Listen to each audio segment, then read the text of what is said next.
protestante. Y he aquí que Lutero, al no estar de acuerdo con lo que sucedía en la iglesia, proclamó a viva voz que el camino se había desviado, y su grito dividió al mundo cristiano. Y hoy, siglos después, los protestantes siguen ondeando su bandera.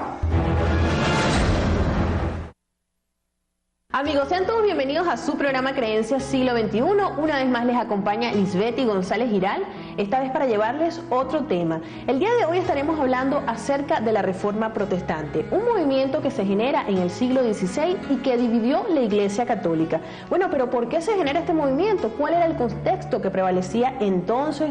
Hoy día, ¿es válida la Reforma Protestante? Y de ser así, ¿cuál es la diferencia entre la Iglesia Católica y la Iglesia Cristiana Evangélica, o la diferencia entre católicos y protestantes? Para hablar acerca de este tema tenemos a nuestro invitado. Él es el señor Fares Palacio, licenciado en teología, además perteneciente a la Iglesia Bautista Reformada de Caracas. Y bueno, hoy estamos aquí en la sede de la iglesia para conversar con él. Bueno, Fares, bienvenido a Creencias Siglo XXI para tratar por primera vez este tema en nuestro programa. Gracias, Lisbeth. Muy agradecido de estar acá con ustedes. No, bueno, gracias a ti por permitirnos conocer este tema. Para comenzar, ¿qué es la Reforma Protestante? Dentro de los tópicos que tú estabas tocando acerca de los orígenes, ¿qué significa la palabra reforma o qué significa la Reforma Protestante? Nosotros tenemos que viajar un poco a lo que es la historia y a entender el contexto que estaba viviendo el mundo en el momento en que se inicia la Reforma Protestante en el siglo XVI. Hay algo que nosotros tenemos que entender, y es que el periodo de lo que se conoce como el medioevo o la era medieval estaba terminando, estaba comenzando un nuevo periodo que se conoce como de la Ilustración, de las luces, y todo ese contexto que venía arrastrando el periodo medieval, que estaba lleno de mucha superstición, que estaba lleno de muchas desviaciones en el seno de la iglesia, trajo como consecuencia un contexto específico en el momento en que comienza la reforma. Por ejemplo, nosotros nos podemos remitir a cuál era el contexto religioso específicamente en la época.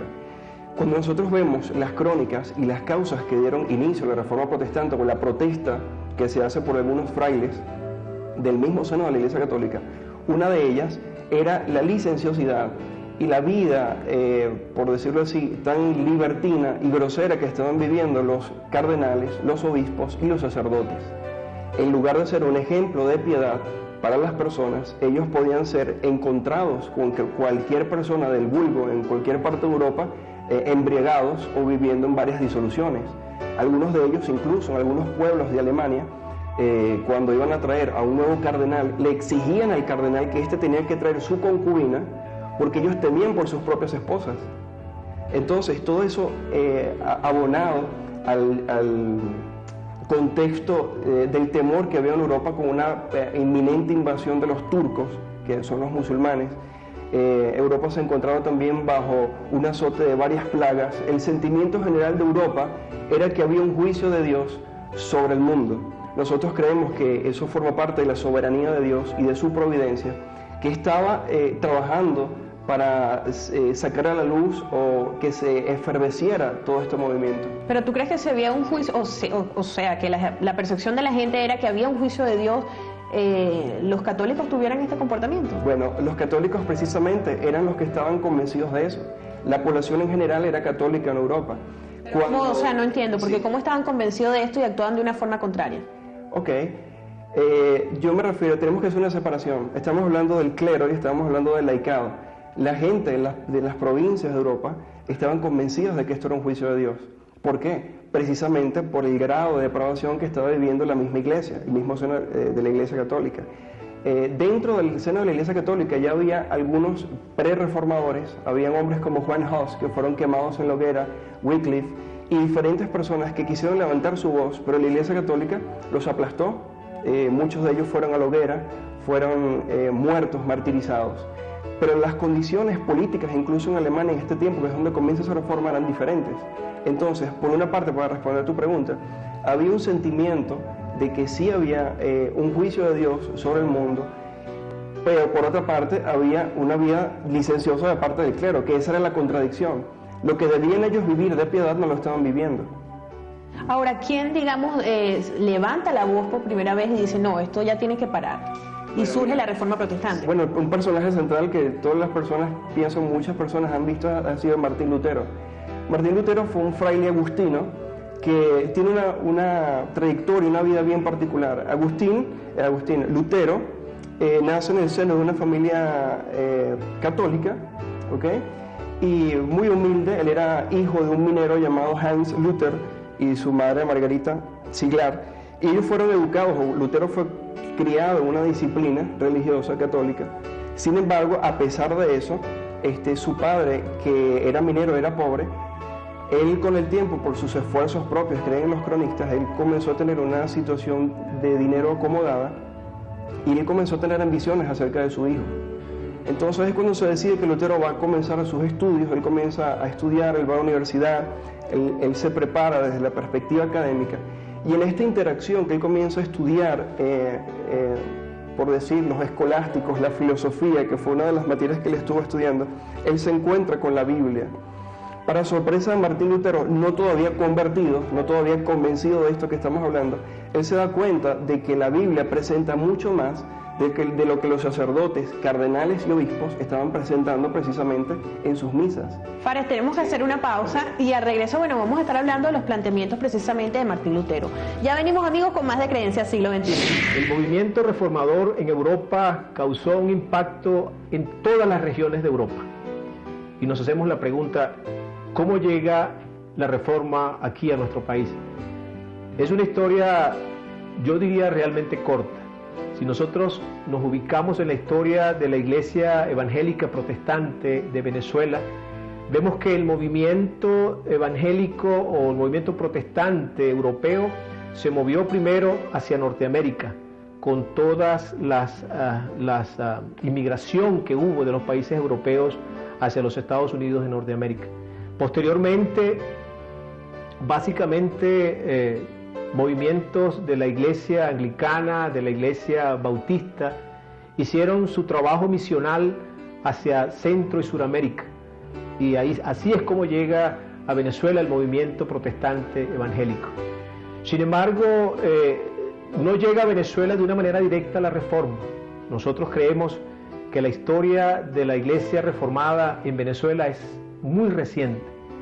Tenemos conocimiento de una iglesia reformada de Venezuela que se inició en el año 1981, que está ubicada por los lados del estado Lara y tienen algunas ramificaciones hacia el estado Carabobo, pero muy incipiente. Hoy en día nosotros hemos estado viendo que el movimiento reformado en Venezuela poco a poco está tomando cuerpo. Estamos conscientes de que la reforma, de que la doctrina de la gracia, de que la palabra sembrada en los corazones de las personas va a ser el nido en donde el Espíritu Santo va a llegar y va a regenerar la vida. Nosotros no creemos en hacer prosélitos, nosotros no creemos en atraer a la gente para la iglesia, para que se sientan bien o para que reciban algo. Nosotros creemos que las personas que llegan a la iglesia llegan porque Dios las trajo, porque el Espíritu Santo las convenció de pecado, de justicia y de juicio. Amigos, seguimos con más de su programa Creencias Siglo XXI, hoy hablando acerca de la Reforma Protestante con el teólogo Fares Palacio. Fari, en la parte anterior me decías que, bueno, Lutero empezó, digamos, a familiarizarse con la Biblia y se dio cuenta que lo que los católicos o los sacerdotes, los altos jerarcas de la Iglesia Católica proponían, se quedaban cortos ante lo que había en la Biblia. Sí, una de las cosas que llama la atención a Martín Lutero, el estudiante, el que todavía no es un agustino, no es un fraile, era que la Biblia tenía tanta riqueza y tanto contenido y hablaba acerca de tantas verdades que eran ignoradas por el pueblo en general. Como por ejemplo, Fari. En las misas antiguas se hacían en un idioma diferente al que era el pueblo del vulgo. Se leían fracciones muy cortas acerca de lo que era el Nuevo Testamento. Una de las cosas que va a encontrar Lutero, quizá no en este momento, sino más adelante, tiene que ver con el asunto de la justificación por la fe sola, que esa es, por decirlo así, la bandera de la Reforma. ¿Qué significaba la justificación por la fe sola? Que la salvación del hombre era sin la participación de las obras de la ley. Y Lutero había notado, y ya lo vamos a ver un poco más adelante, que la Iglesia Católica estaba imponiendo obras, sacramentos, mandamientos y cualquier cantidad de cargas que el Evangelio nunca había mandado llevar a los hombres, sino que solamente creyeran por la fe sola en Jesucristo para salvación. El tema de la justificación por la fe es muy importante para nosotros, los protestantes. De hecho, tal vez es el punto de quiebre con la Iglesia Católica Romana, y lo que muchos preguntan es cómo es posible que una persona que puede haber vivido una vida de pecado después simplemente diga creer y ser declarado justo. Esa es una pregunta sumamente importante. De hecho, es el tema central del Evangelio. El Evangelio surge, o digamos, Dios orquesta el plan de salvación casualmente por esa misma pregunta. ¿Cómo es posible que una persona que ha vivido una vida de pecado pueda ser perdonada simplemente por la fe? ¿Qué podemos decir nosotros ante esto? Bueno, la Biblia dice que Dios desde la eternidad diseñó un plan de salvación, en el cual Él envió a su Hijo a morir por los pecadores. Ese plan que Dios diseñó era necesario casualmente porque Dios no podía dar perdón a los pecadores y pasar por alto su justicia. Esa pregunta que los seres humanos se hacen surge de ese sentido de justicia que nosotros tenemos, que Dios ha puesto en nosotros como un reflejo de su imagen justa. Nosotros nos preguntamos, ¿cómo puede alguien ser perdonado? Eso suena injusto. Bueno, el Antiguo Testamento, en el libro de Proverbios, dice que esa es una de las cosas que Dios abomina, el que absuelve al impío y el que dice al justo, lo califica como justo siendo impío. Eso es algo de lo que Dios abomina. ¿Cómo es posible que ahora en el Nuevo Testamento eso sea lo que Dios casualmente haga? Perdonar al impío y declararlo justo. Bueno, Dios lo puede hacer porque Dios vierte toda su ira y todo lo que el pecador merecía en la persona de su Hijo Jesucristo. Y a través de eso Él puede ofrecer perdón al pecador libremente. Y el pecador puede ser declarado justo. ¿Dónde quedan sus pecados de aquel que mató? ¿Dónde quedan sus pecados de aquel que violó, de aquel que robó? Fueron pagados en la cruz de Cristo. Y de esa manera la justicia perfecta de Dios queda satisfecha. La cárcel no está llena de hombres justos. La justicia, son justos una vez que se arrepienten y creen en Cristo. Si ellos no se arrepienten y creen en Cristo, no son considerados justos delante de Dios. Recuerden, yo quiero también poner claro que Dios nos mide a nosotros, esto con respecto a que si una persona se considera buena o no. Recuerden que Dios no nos mide a nosotros por comparación de, por lo menos, si yo me comparo con Hitler, yo soy muy bueno, pero si yo me comparo con la Madre Teresa de Calcuta, entonces yo me veo como malo. Dios no nos compara a nosotros por medio de esas comparaciones humanas. Él nos compara a nosotros con su santidad. Y la forma de ver si somos buenos es si al ver los 10 mandamientos, nosotros hemos quebrantado los 10 mandamientos. Ahora fíjate, Fare, bueno, ya vamos a hablar un poco más acerca de la reforma y todo esto que nos estás comentando. Sin embargo, eso que acabas de decir de las obras es algo que hoy prevalece, ¿no? Y muchas veces te voy a hacer un planteamiento que nos hace muchísimas personas, que cómo es posible que simplemente a través de la fe tú vas a ser salvo, ¿no? Y es algo que estás comentando en este momento. ¿Cómo es posible eso? Y no por obras, ¿no? Porque es lo que nos dice mucha gente. Bueno, de repente yo he sido un delincuente, el día de mañana leo la Biblia, encuentro a Jesús y entonces ya soy salvo por eso. Claro, fíjate, las personas que hacen estos cuestionamientos, muchos de ellos creen en la Biblia, o por lo menos tienen conocimiento de la Biblia. Llama la atención que una de las personas que más daño hizo a la iglesia y que fue un asesino de cristianos fue San Pablo, que fue precisamente el que escribió todo esto. Ahora, el asunto de las obras, cuando nosotros tenemos una cosmovisión bíblica y una visión del hombre, de la antropología del hombre correcta, como Dios la presenta en la Biblia, es decir, que el hombre está totalmente depravado. Como dice la Escritura, Pablo dice, no hay justo ni un uno, no hay quien entienda, no hay quien busque a Dios, no hay quien haga lo bueno, no hay ni siquiera uno. Entonces, la perspectiva bíblica contradice totalmente lo que es la filosofía o la tendencia de pensamiento universal. Hoy día la gente dice, el hombre es esencialmente bueno, pero la Biblia dice, el hombre es totalmente depravado. Hay pasaje tras pasaje que habla acerca de esto. Ahora, partiendo de esta premisa, que el hombre es totalmente depravado y que su corazón es engañoso, como dice el profeta, dice, engañoso es el corazón, más que todas las cosas, ¿quién lo conocerá? Entonces, el que quiera ganar la salvación por medio de las obras, tiene que entender que esas obras están manchadas por la misma pecaminosidad del ser humano. Entonces, en ese sentido, por cualquier cantidad de obras que pueda hacer el hombre, él no puede alcanzar el máximo bien que es Dios. En ese sentido, entonces tenemos la máxima obra de Dios, que fue enviar a su Hijo Jesucristo a la cruz del Calvario a derramar su sangre por pecadores, resucitando el tercer día. Entonces la obra más maravillosa y la obra más grande la hizo Jesucristo en la cruz del Calvario. No en vano dice Efesios capítulo 2, 8, 9, porque por gracia somos salvos por medio de la fe, y esto no de vosotros, pues es don de Dios, no por obras, para que nadie se gloríe. ¿Y por qué dice para que nadie se gloríe? Porque la tendencia del ser humano es decir, yo me gané el cielo, yo me lo merezco, yo fui bueno, cuando la realidad es que nosotros tenemos que llegar a Dios humillados, arrepentidos, cabizbajos, rogándole a Él misericordia. Para hablar un poco acerca de los pecados o de cómo las personas han sido previamente y si pueden ser o no perdonadas, existe un ejemplo en la Biblia, en el Evangelio de Mateo, donde el ladrón o el pecador que estaba crucificado al lado de Jesús fue perdonado esa misma noche, y Jesús le dijo, esta misma noche estarás conmigo al lado del Padre. Es decir, que esa persona se había arrepentido en ese momento, había creído en Jesús como Dios encarnado, y justo en ese momento le fueron perdonados todos sus pecados, no importa lo que hizo previamente, no importa a quién mató, no importa si robó a alguien, ya simplemente sus pecados fueron perdonados por creer. Y es la grandeza de la Biblia, que nosotros no necesitamos hacer nada para que no sea perdonado nuestros pecados, sino simplemente es Dios con su amor y su gracia. Que no conoció pecado, por nosotros lo hizo pecado para que fuésemos hechos justicia de Dios en Él. Y hay una palabra muy importante aquí, esa palabra justicia se refiere a un juicio como tal, una palabra legal, ¿ok? Y es que Dios nos declara inocentes, a pesar de ser culpables. Esa justicia de Cristo es imputada a nosotros, ¿ok? Por medio de la fe, por la fe sola, como dijo nuestro hermano Fares.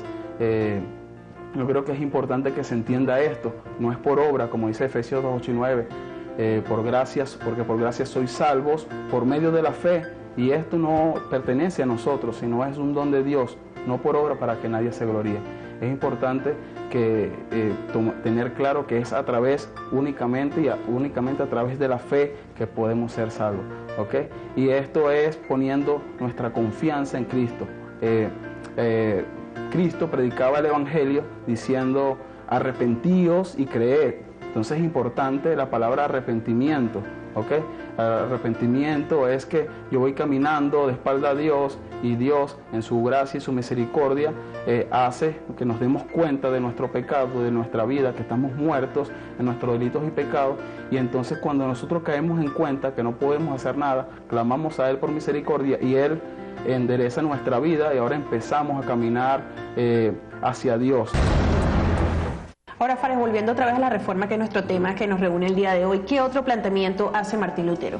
Uno de los más importantes ocurre el 31 de octubre de 1517.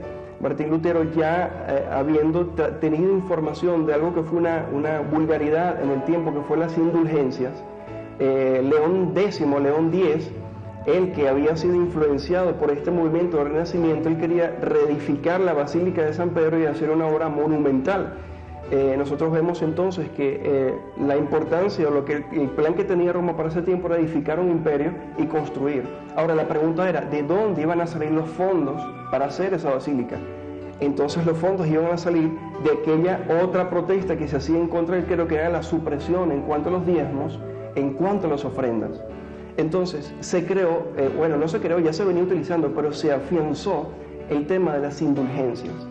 ¿Qué eran las indulgencias? Las indulgencias, en palabras sencillas, eran un permiso escrito, una carta que decía, por tantos reales que tú pagues, tus pecados son librados. Tus familiares salen del purgatorio digo porque el purgatorio no es una doctrina bíblica, y puedes ser librado de pecados futuros. Entonces, uno de los más fervientes predicadores de las indulgencias, Tetzel, que fue un monje dominico, un fraile dominico, él llega predicando y él afirma, cada vez que una moneda entra en la caja, un alma sale del purgatorio. Ahora, esto contradice totalmente la doctrina evangélica de la salvación por la fe sola, la justificación por la fe sola. Lutero, indignado por esto, entonces él se dirige a la iglesia, como era costumbre hacer, los anuncios se hacían en las puertas de las iglesias. Él, el 31 de octubre de 1517, clava sus 95 tesis y protesta en contra de las indulgencias y otros temas que pueden ser secundarios, y ahí se puede ver el germen de la doctrina protestante que se estaba comenzando, aunque todavía no estaba totalmente desarrollada. Fare, bueno, prácticamente tenemos que hacer una pausa. Sin embargo, en torno a lo que estás diciendo, me llama mucho la atención que, fíjate, aquí en Creencia Siglo XXI hemos tenido la oportunidad de recorrer distintas iglesias cristianas, o por lo menos que se hacen llamar cristianos, y hoy día se cobran una especie de indulgencias, ¿no? Nosotros hemos sido testigos de eso, donde tú para ser salvo tienes que pagar, para tú sanarte tienes que pagar, ¿no?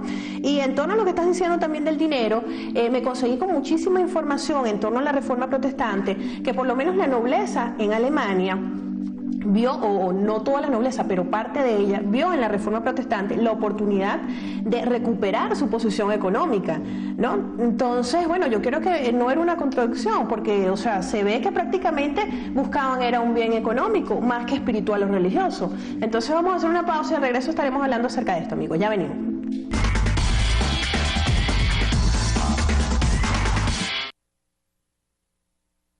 Nosotros como cristianos estamos llamados por Dios a trabajar realmente y a labrar la tierra, que eso fue el mandato que Dios le dio al hombre en Génesis antes que cayera en pecado. Y nosotros como cristianos entendemos que debemos trabajar, y mediante ese trabajo Dios en su misericordia puede prosperar, puede bendecir nuestra vida. ¿Qué pasó en la Reforma Protestante en el siglo XVI con los reformadores y cómo su influencia trascendió a países como América del Norte, hoy día que lo vemos, y los países del norte de Europa? Y es que ellos como cristianos, hoy día, ellos adoptaron en su momento una visión cristiana de la vida completa. O sea, el cristianismo no se limitaba a una esfera religiosa, solamente los domingos en casa, en la iglesia, o solamente entre semana en casa, en un momento para tener un tiempo de compartir con Dios. No, vivían el cristianismo en el día a día en todas las áreas de su vida, y una de esas áreas donde pasaban mucho tiempo era el trabajo. ¿Qué pasaría si nosotros como cristianos hoy adoptáramos realmente una visión cristiana del trabajo? Una visión de que yo no necesito que mi jefe esté para yo poder estar trabajando. Yo sé que yo sirvo a Cristo, que yo creo en Cristo, que yo soy cristiano, y yo debo ser responsable con mi trabajo. Son 8 horas laborales, las voy a cumplir, yo debo dar un poco más.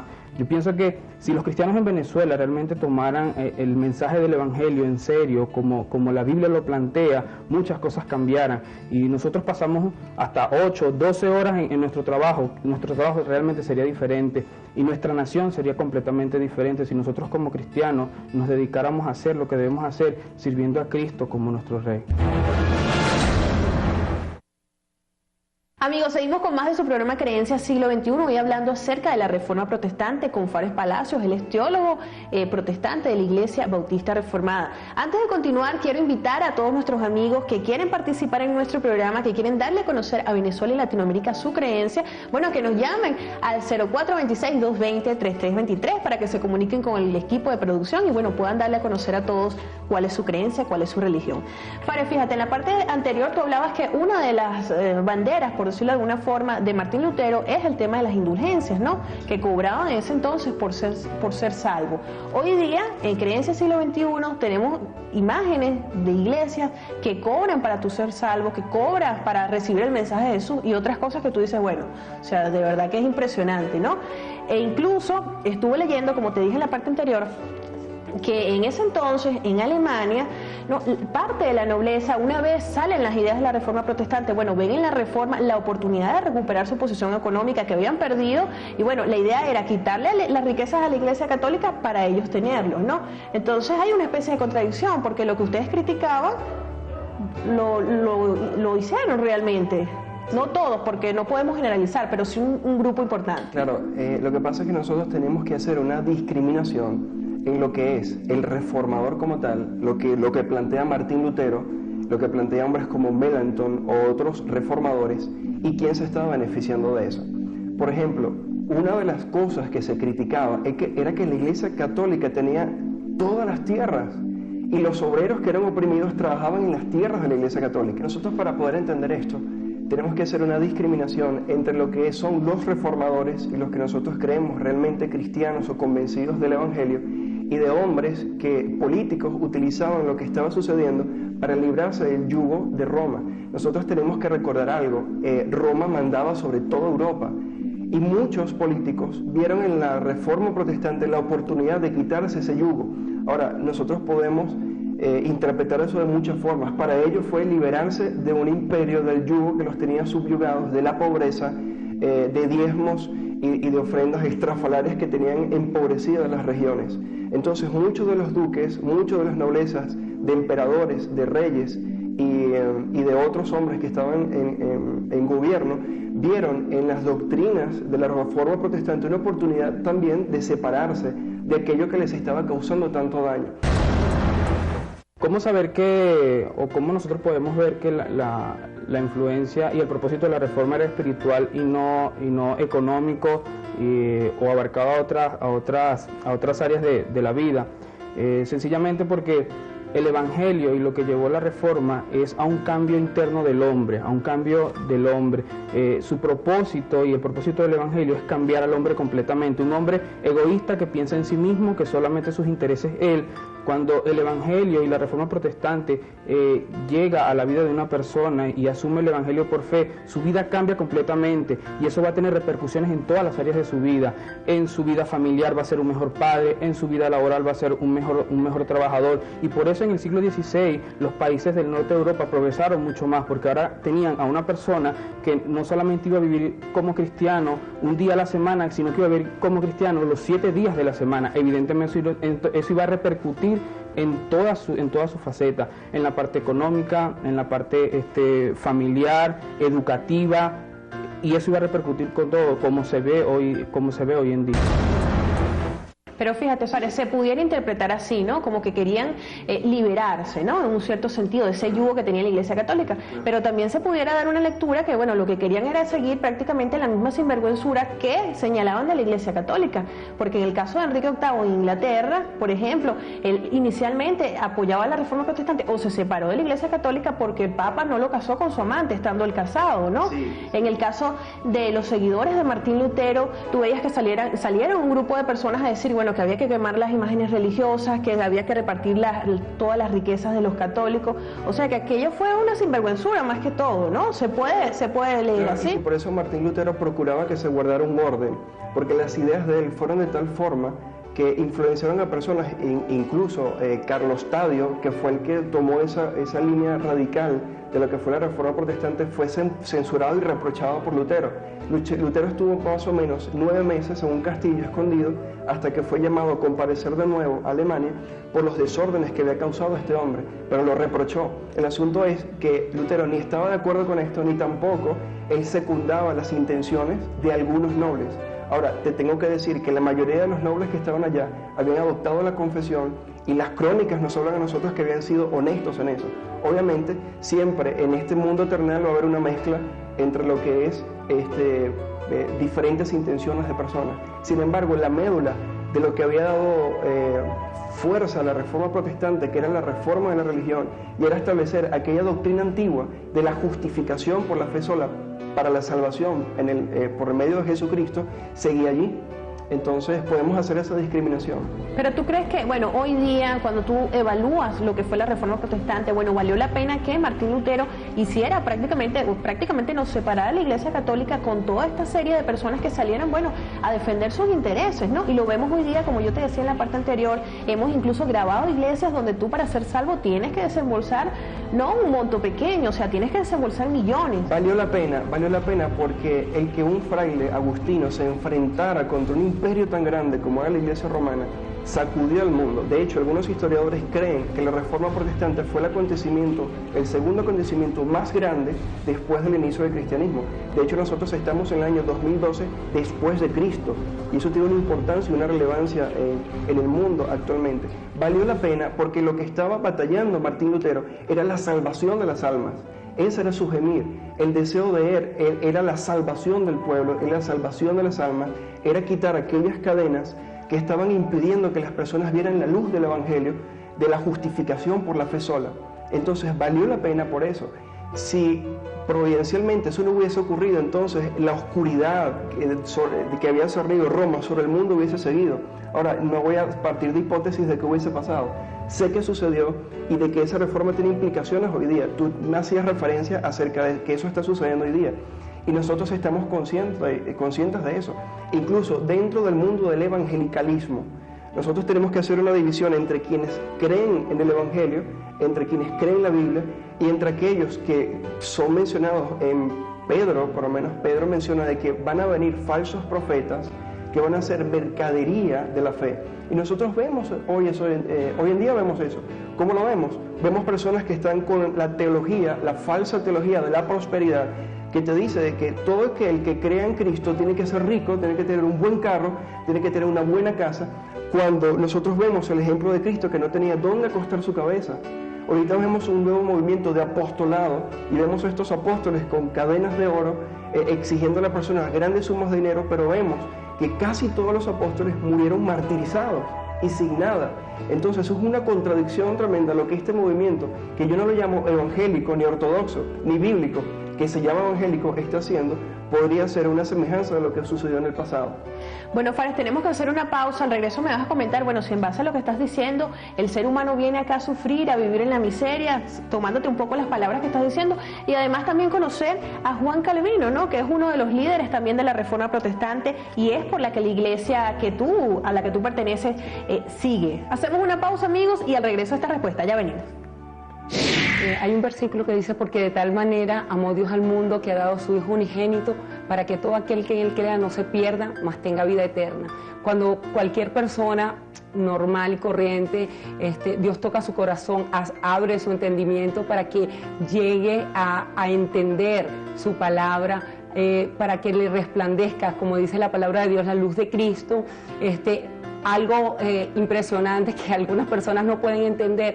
Su vida cambia, y cambia a nivel de todo, pero no cambia a ser una vida aburrida, como muchas personas tienen en mente: no, mira, ya creen en Jesús, se metió evangélico, es una persona aburrida. No, sino que cambia su vida a ser una buena madre, una buena esposa, una buena trabajadora, una buena persona para la sociedad, y eso es importante.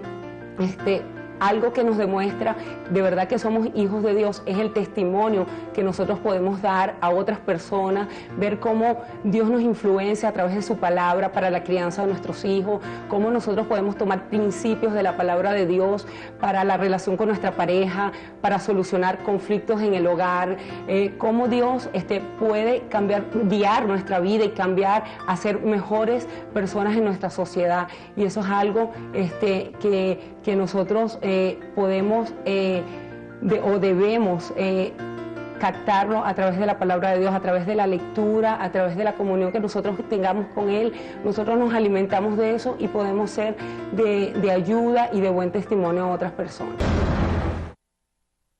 Si algo tiene el Evangelio y de una de las tres grandes religiones monoteístas, el judaísmo, el cristianismo y el islam, es que el cristianismo proclama a Jesucristo como el único ser que no un simplemente profeta, un simplemente maestro, sino que fue el Dios encarnado, el Dios que se hizo carne, y eso hace una diferencia con las otras religiones del mundo.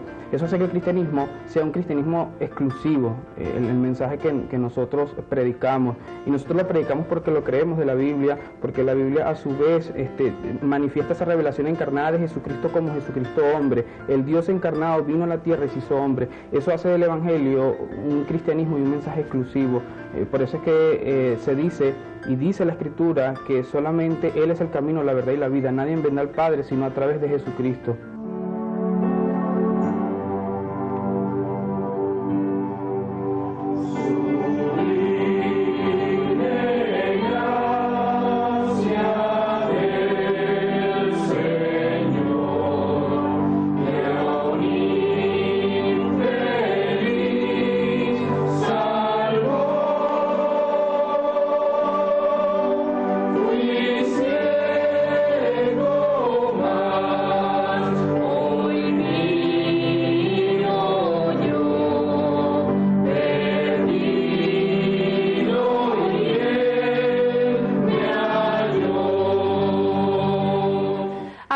Seguimos con más de Creencias Siglo XXI, hablando con Fares Palacios, teólogo, acerca de la Reforma Protestante. Fares, en la parte anterior decías que, bueno, que hoy vemos muchas iglesias cristianas donde quienes las presiden están llenos de oro, o sea, ostentan grandes riquezas, y tú decías que la Biblia no señala esto, ¿no? Y yo he conversado con muchos cristianos y ellos aseguran también que uno viene a este mundo como prácticamente a vivir en la miseria, como a sufrir, o sea, no hay otra alternativa, ¿no? Que tu salvación va a ser una vez te mueras.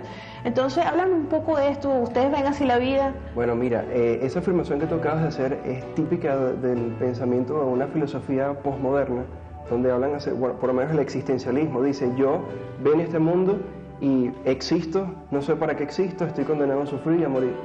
Ahora, nosotros partimos desde una cosmovisión bíblica. Agustín de Hipona, en uno de sus escritos, en Confesiones, él decía una afirmación que yo recuerdo mucho. Él decía, hemos sido creados, oh Dios, para ti, y está inquieto nuestro corazón hasta que descanse en ti. Un catecismo antiguo, el catecismo de Westminster, el catecismo menor, la primera pregunta dice, ¿cuál es el propósito de nuestra existencia? Y el propósito de nuestra existencia, responde, es glorificar a Dios y disfrutar de Él para siempre. Nosotros tenemos que partir del relato del Génesis en el Edén. El hombre fue creado con libre albedrío, fue creado en perfección, fue creado disfrutando de una relación perfecta con Dios, y el hombre pecó. Y pecando, entonces él pierde el libre albedrío, él pierde todos los beneficios que tiene, y él comienza entonces a gustar lo que es la muerte. Vemos entonces la consecuencia de la muerte, el envejecimiento, vemos tanto sufrimiento. Ahora, cuando nosotros evaluamos lo que es el sufrimiento en la humanidad, sí tenemos que llegar a la conclusión de que todo es parte de lo que es la consecuencia del pecado del hombre. Sin embargo, o sea, sí venimos a sufrir. No, el propósito por el cual existimos es para glorificar a Dios. Una consecuencia del pecado es el sufrimiento. Sin embargo, Dios es tan bueno que usa el sufrimiento para su gloria. El que ha comprendido el Evangelio y el que ha leído, por ejemplo, libros como Romanos capítulo 8, versículo 28 dice, y a los que aman a Dios, todas las cosas les ayudan a bien. Entonces, para nosotros el sufrimiento no es más que una espera y un anhelo de que ese reino consumado de Él venga para acá.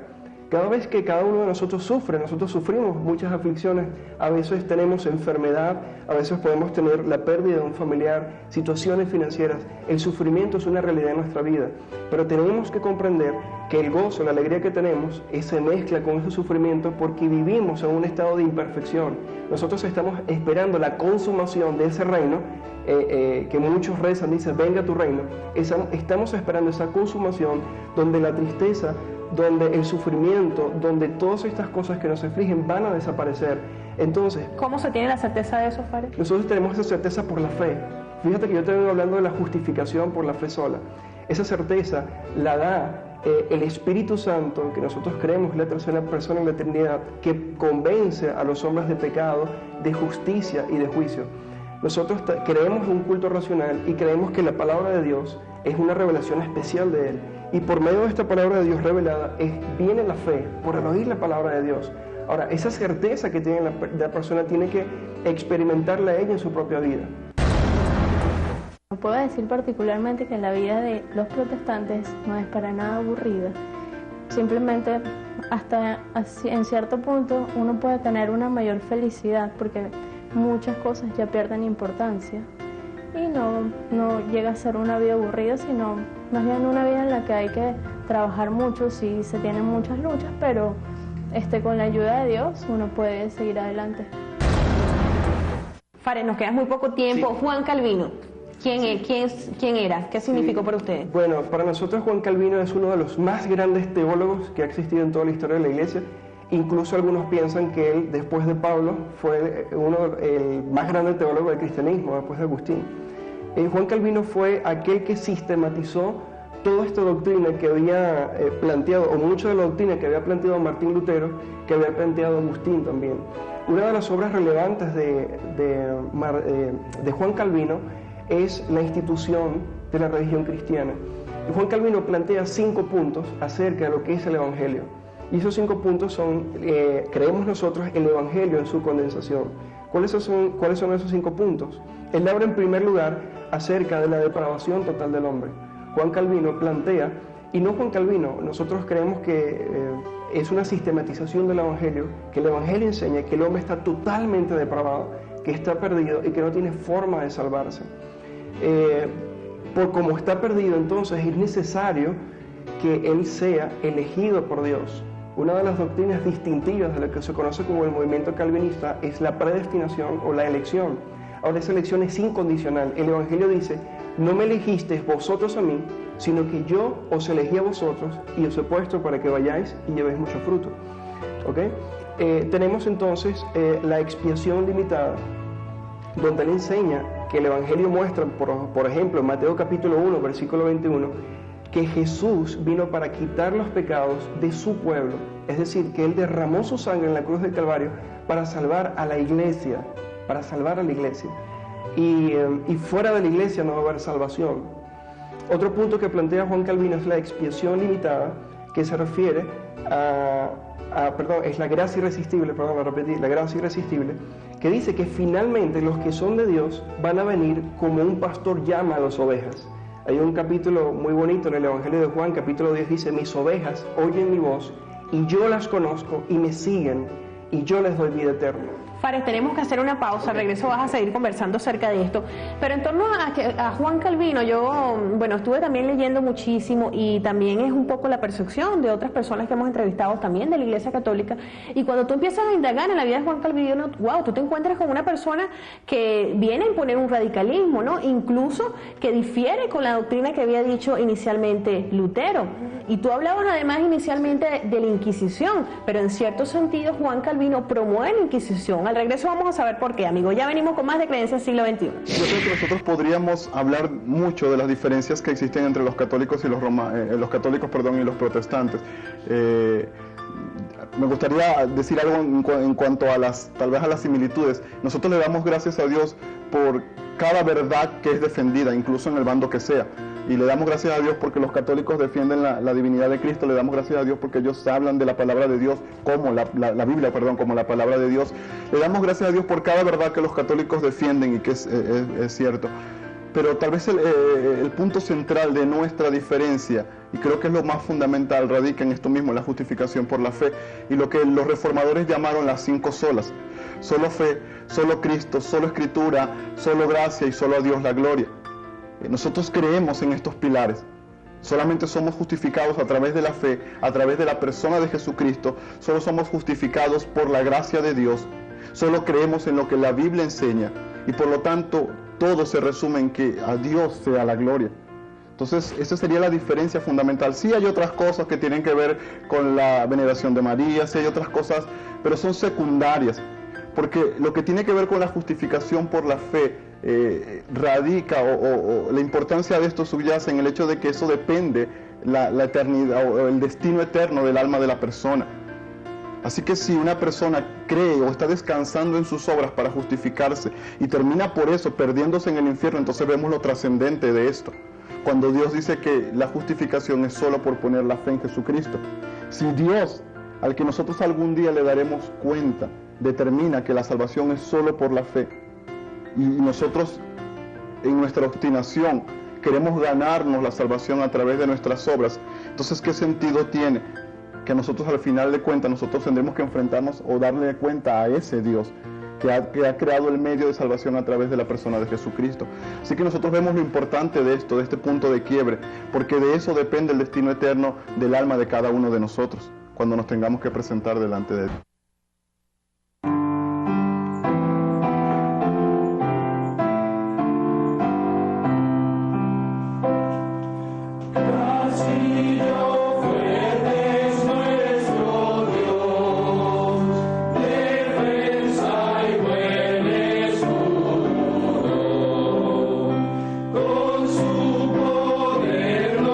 Librará, del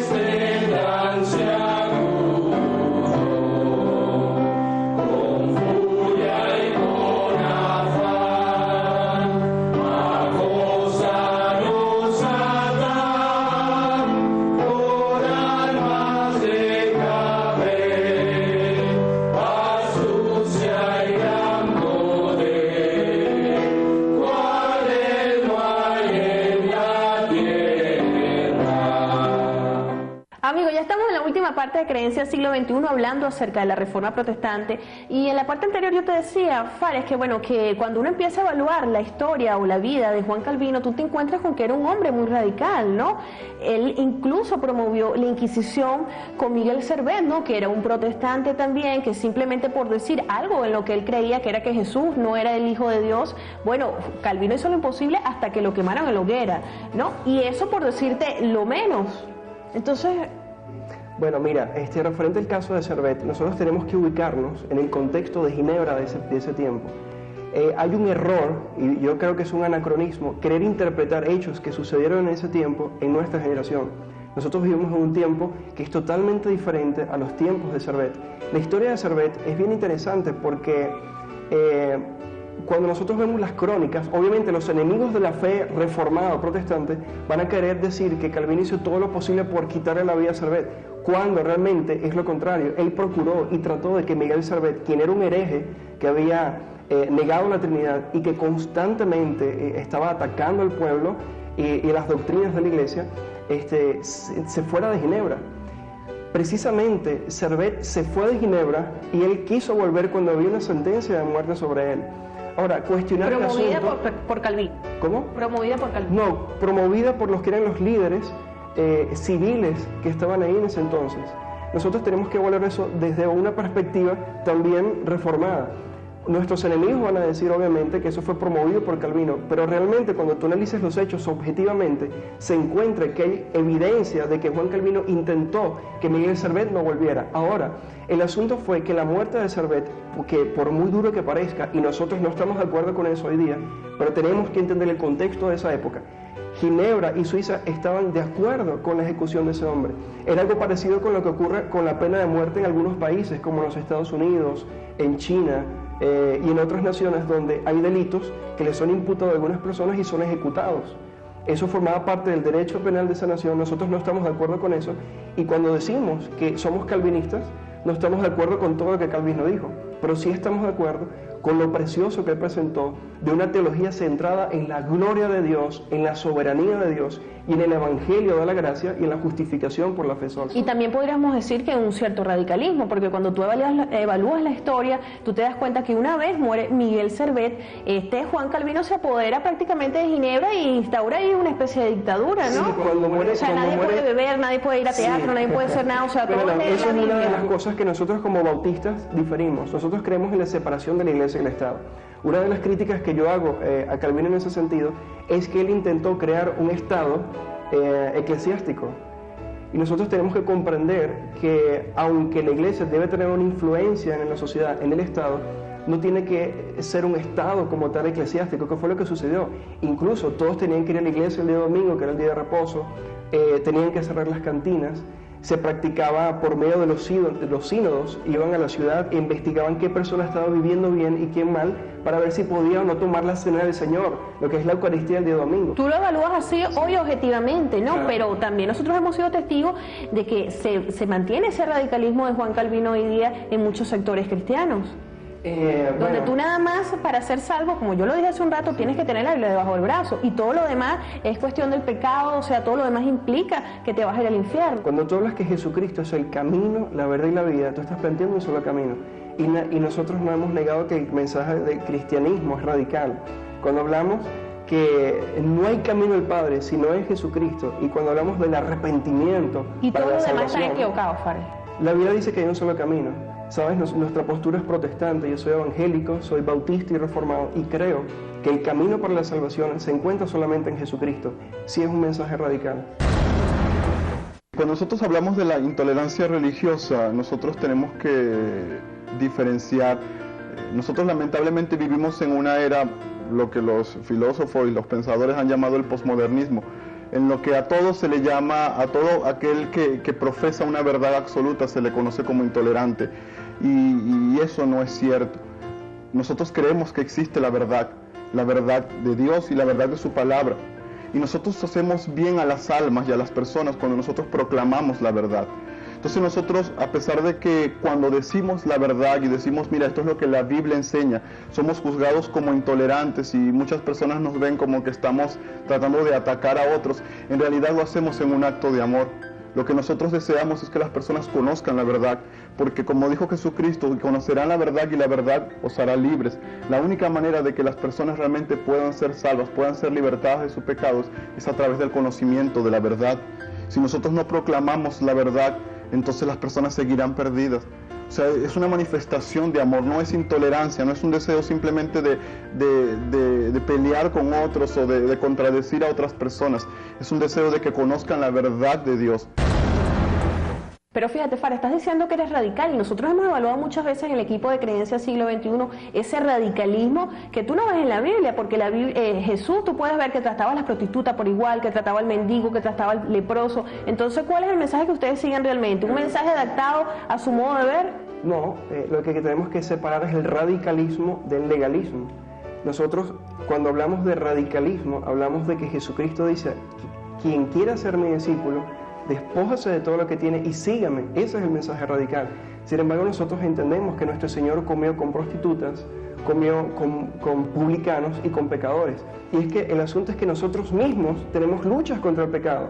Entonces, el legalismo es para nosotros una aberración de lo que es realmente el Evangelio. Nosotros predicamos a todos por igual. Sin embargo, cuando hablamos del arrepentimiento, la Escritura dice que aquel que no se arrepienta, que aquel que no vive en santidad no puede ver el rostro del Señor. Fares, rápidamente, ¿cómo creer, bueno, en un libro sin hacer cuestionamientos, ¿no? Sin saber o sin cuestionarte si eso es cierto o no es cierto, si tiene parte de verdad o parte de mentira? ¿Cómo llevar una vida así? Porque eso es algo que nos sorprende muchísimo y que sorprende a muchísima gente que nos está viendo hoy día. Nosotros tenemos evidencia por medio de la Escritura, principalmente referente a lo que son las autoras de la palabra de Dios. La pregunta realmente es difícil contestar en un minuto. Sin embargo, cuando nosotros vemos la Biblia, ella tiene una unidad orgánica y temática. Una persona que haya leído la Biblia desde Génesis hasta el Apocalipsis se va a dar cuenta que un libro o una colección de 66 libros escritos por más de 40 hombres de diferentes épocas, de diferentes edades, de diferentes contextos culturales, cuando son juntados, todos los libros de la Biblia apuntan a un solo lugar y es a Jesucristo. También nosotros vemos hechos históricos en el Nuevo Testamento, por ejemplo, lo que es la resurrección del Señor Jesucristo, y vemos el Nuevo Testamento no solamente como una revelación especial de Dios, sino como un documento histórico de algo que realmente sucedió. Para todos ustedes los cristianos hablan y se enfocan en Jesús. ¿Y dónde queda Dios en toda esta historia? Ok, nosotros creemos que Jesucristo es Dios. Cuando leemos el Evangelio de Juan, el primer versículo dice, en el principio era el verbo, y el verbo era con Dios, y el verbo era Dios. Esa frase griega en arke o logos, lo que es el logos, es la máxima expresión del pensamiento de Dios. Nosotros creemos que Dios se hizo hombre en la persona de Jesucristo. Vemos una escena en la Biblia donde uno de los discípulos le pregunta a Jesús, muéstranos al Padre, y él dice, hace tanto tiempo que estoy con vosotros y no me habéis visto. Jesús tenía en él, a pesar de su voluntaria limitación humana, todos los atributos de Dios. Padre, muchísimas gracias a ti y a toda la gente de la Iglesia Bautista Reformada, bueno, por permitirnos conocer hoy qué es la Reforma Protestante. Tu despedida para Latinoamérica. El mensaje que tengo que dar es que Jesucristo es el camino, la verdad y la vida. Nosotros estamos convencidos que la palabra de Dios es su revelación especial y Él llama a todos los hombres en todo lugar que se arrepientan y crean en Jesucristo para recibir la vida eterna y el perdón de los pecados. Bueno amigos, hemos llegado al final de nuestro programa del día de hoy. Le agradecemos nuevamente más a Fares Palacios por permitirnos conocer qué es la Reforma Protestante. A ustedes muchísimas gracias. Como siempre les habló Lisbeth González Giral. ¿Cree usted hoy día en la vigencia que tiene la Reforma Protestante? Como siempre les recordamos que finalmente la última palabra la tiene usted.